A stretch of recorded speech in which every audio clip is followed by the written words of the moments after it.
नमस्कार विद्यार्थी मित्र. 12वी OCMचा व्यवसायाची सामाजिक जबाबदारी हा टॉपिक आपण अभ्यासत होतो. याच्यामध्ये व्यवसायाच्या वेगवेगळ्या समूहांप्रती असणारी जबाबदाऱ्या हा भाग अभ्यासत होतो. त्याच्यात मालकांच्या प्रती असणारी जबाबदारी, गुंतवणूकदारांच्या प्रती असणारी जबाबदारी, कर्मचाऱ्यांप्रती असणारी जबाबदारी आणि ग्राहकांप्रती असणारी जबाबदारी हा भाग आपण अभ्यासलेला आहे. आता त्या जबाबदाऱ्यामधील 2 पॉईंट राहिलेले आहेत. समाजाप्रती सरकारप्रती किंवा शासनाच्या प्रती असलेली जबाबदारी आणि समाज किंवा जनता किंवा सर्वसामान्य लोकांच्या प्रती असणारी व्यवसायाची जबाबदारी हा भाग अभ्यासायचा आपल्याला. तर त्याच्यामध्ये पहिल्यांदा शासनाप्रती जबाबदारी म्हणजे व्यवसाय शासनाच्या दृष्टीनं त्यानं काय जबाबदाऱ्या पार पाडल्या पाहिजेत. तर देशाचा जर आपल्याला योग्य दिशेनं सुनियोजित पद्धतीनं ठरवलेला जर आर्थिक विकास करायचा असेल आणि सर्वसामान्य लोकांच्या हिताचं जर रक्षण करायचं असेल तर व्यवसायाचं नियमन आणि नियंत्रण हे करावं लागत असतं. शासन ह्या व्यवसायाला आर्थिक मदत आणि अनुदान देत असतं. त्यामुळं शासनाप्रती व्यवसायाची जबाबदारी ही खालील मुद्द्यांच्या आधारे ठरत असते. त्याच्यात पहिला पॉईंट सांगितला आहे नियमित कर भरणा. कर म्हणजे टॅक्स. सरकारला टॅक्सच्या रूपानं सर्वात जास्त उत्पन्न मिळत असतं. मग असा टॅक्स वेगवेगळ्या बाबतीत आकारला जातो. विक्री कर, उत्पन्न कर, संपत्ती कर असे वेगवेगळ्या प्रकारचे टॅक्स आहेत ते शासनाकडून आकारले जात असतात.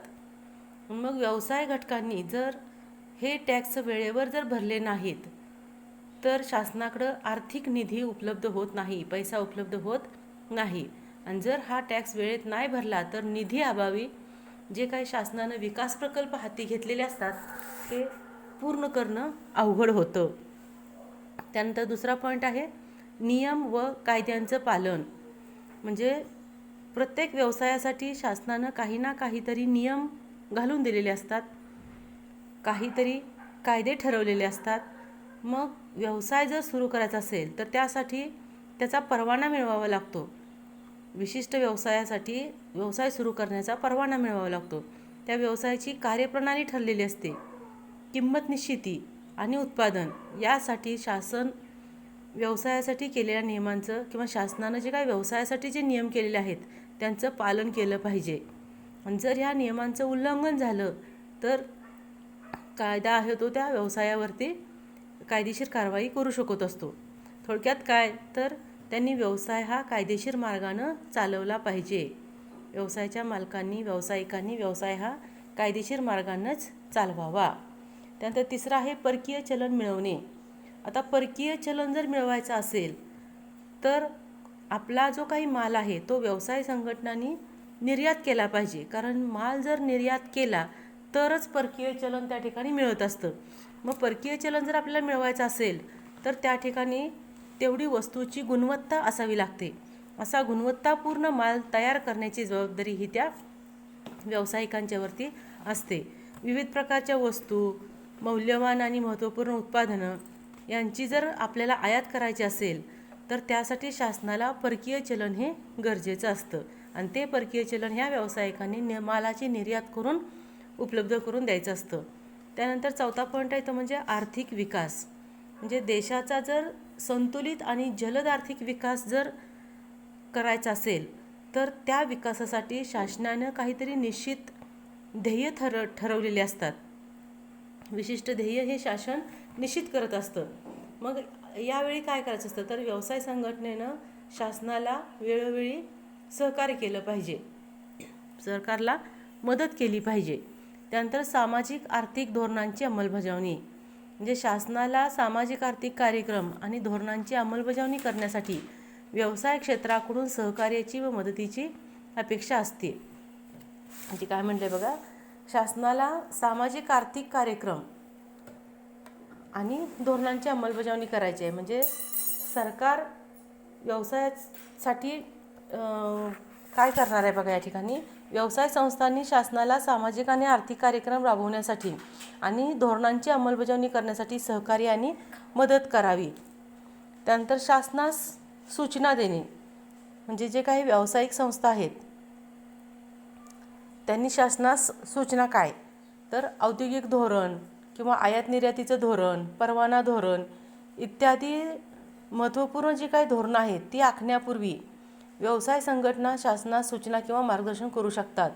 म्हणजे व्यवसाय सुरू करत असताना व्यवसाय संघटनांना ज्या काही अडचणी येत असतील त्या अडचणी येऊ नयेत यासाठी कायदा करत असताना किंवा त्याची धोरणं ठरवत असताना व्यवसाय संघटनांनी जर शासनाला सूचना दिल्या आणि व्यवसायाभिमुख धोरण आखण्यासाठी त्या सूचनांची सरकारला मदत होत असते आणि त्यामुळे व्यवसायाचा विकास त्या ठिकाणी होत असतो. त्यानंतर अनुचित लाभ, म्हणजे शासकीय अधिकाऱ्यांना लाच द्यायचं नाही किंवा त्यांच्यावर दबाव टाकून आपणास अनुकूल अशी कोणतीही गोष्ट व्यवसाय संस्थेनं करू नये. म्हणजे शासकीय जी काही अधिकारी असतील त्यांना दबावात आणून किंवा त्यांना लाच देऊन कोणताही अनुचित प्रकार करू नये, ही व्यवसायाची शासनाप्रती जबाबदारी आहे. आणि त्यातला लास्ट सांगितला आहे पॉईंट, शासकीय कोषागारासाठी योगदान. आता व्यवसाय संस्थांनी काय करायचं आहे, तर नैसर्गिक आपत्ती आली किंवा आर्थिक आणीबाणीची वेळ आली, दुष्काळ पडला, भूकंप झाला, पूर आला, तर असा अचानकपणे झालेल्या ज्या काही जागतिक महामारी असतील, आता जशी की कोरोनाची आलेली आहे, तर अशा वेळेला संस्थांनी किंवा व्यवसायांनी शासनाला आर्थिक मदत ही केली पाहिजे. अशी व्यवसायाची शासनाप्रती जबाबदारी आहे. त्यानंतर पुढचा पॉईंट आहे तो म्हणजे समाज किंवा सर्वसाधारण जनतेप्रती असणारी जबाबदारी.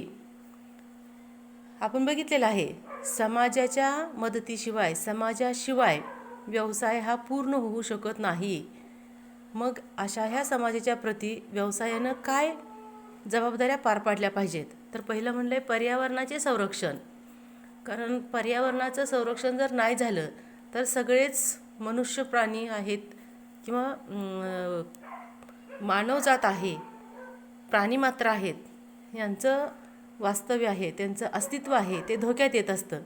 म्हणून वर्तमान काळामध्ये प्रदूषण ही एक मोठी समस्या बनलेली आहे. मग वेगवेगळ्या उद्योगधंद्यामधून वेगवेगळे रासायनिक प्रकल्प असतात, सिमेंटचे प्रकल्प असतात. या व्यवसायामुळं जलप्रदूषण आणि वायू प्रदूषण होतं. पाण्यामध्ये टाकाऊ पदार्थ टाकले जातात, हवेत धुराडीचं त्याच्यातून धूर सोडला जातो, असंख्य विषारी वायू हवेमध्ये सोडले जातात. याच्यामुळं काय होतं, जलप्रदूषण आणि वायू प्रदूषण होत असतं. आणि मग व्यवसाय संघटनेनं काय करायचं, तर आपल्या व्यवसायापासून प्रदूषण कमीत कमी व्हावं यासाठी उपाययोजना त्यांनी केल्या पाहिजेत. त्यानंतर दुसरा पॉईंट आहे संसाधनांचा जास्तीत जास्त चांगला वापर करायचा.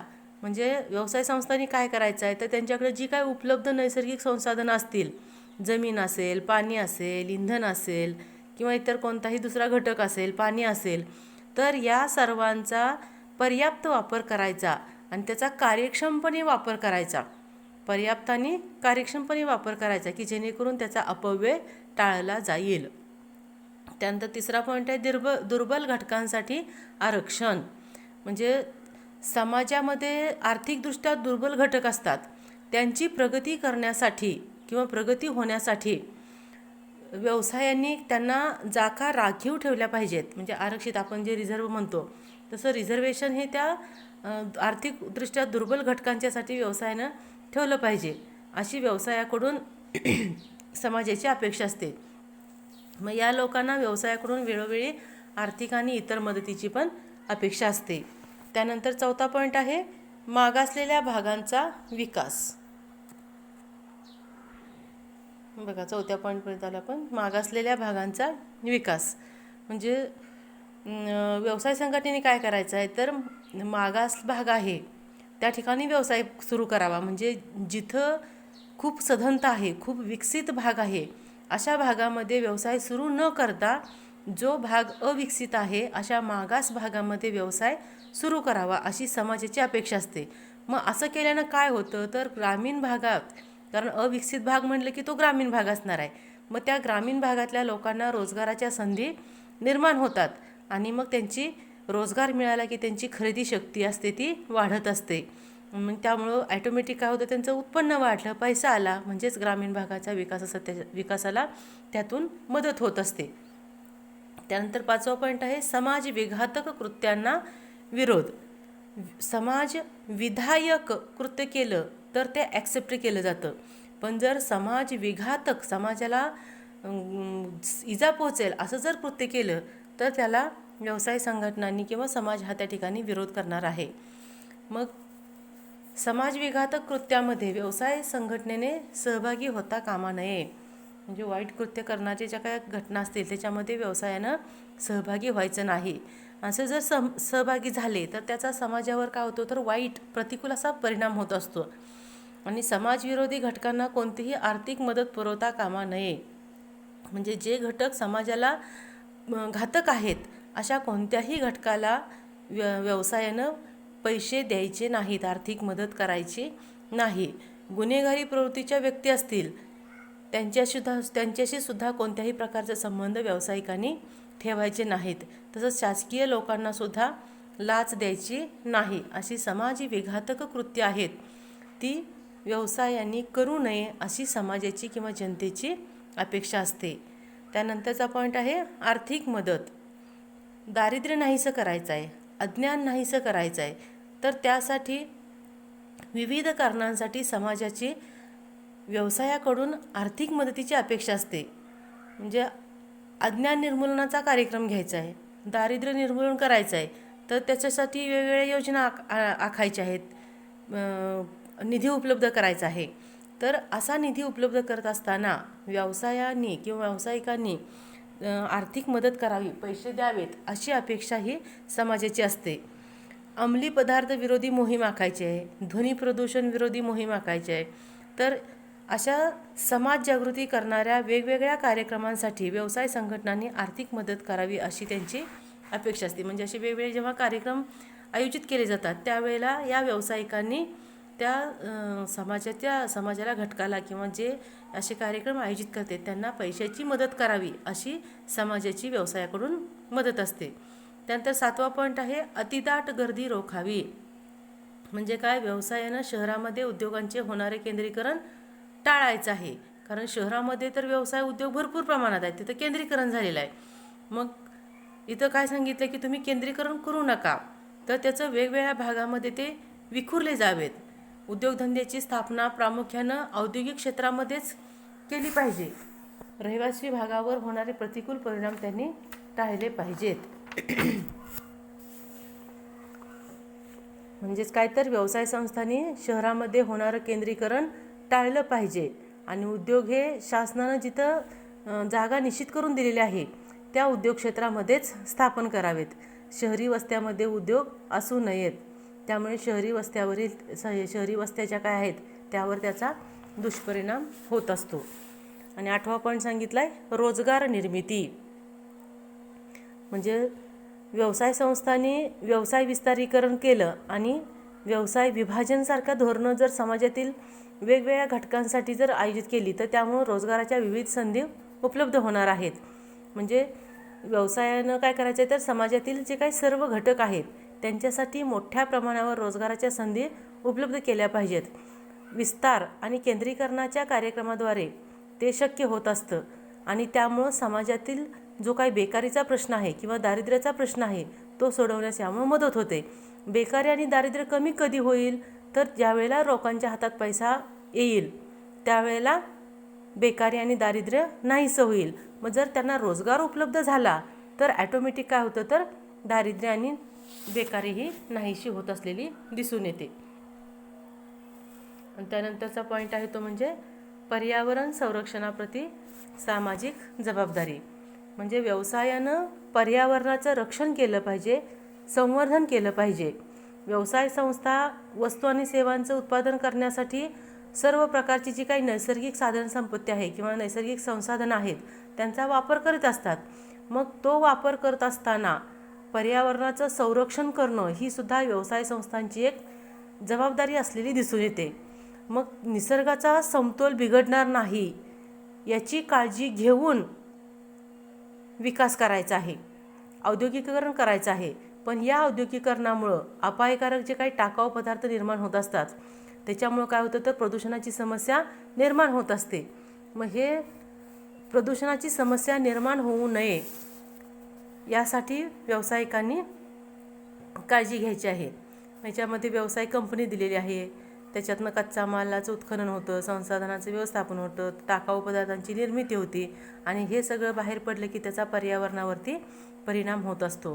म्हणजे खूप वेगानं जे काय होणारं औद्योगिकीकरण आहे आणि त्या औद्योगिकीकरणामुळं पर्यावरणावरती किंवा प्रदूषण होत असतं किंवा पर्यावरणात प्रदूषण निर्माण होत असतं आणि त्यातून पर्यावरणास धोका निर्माण होत असतो.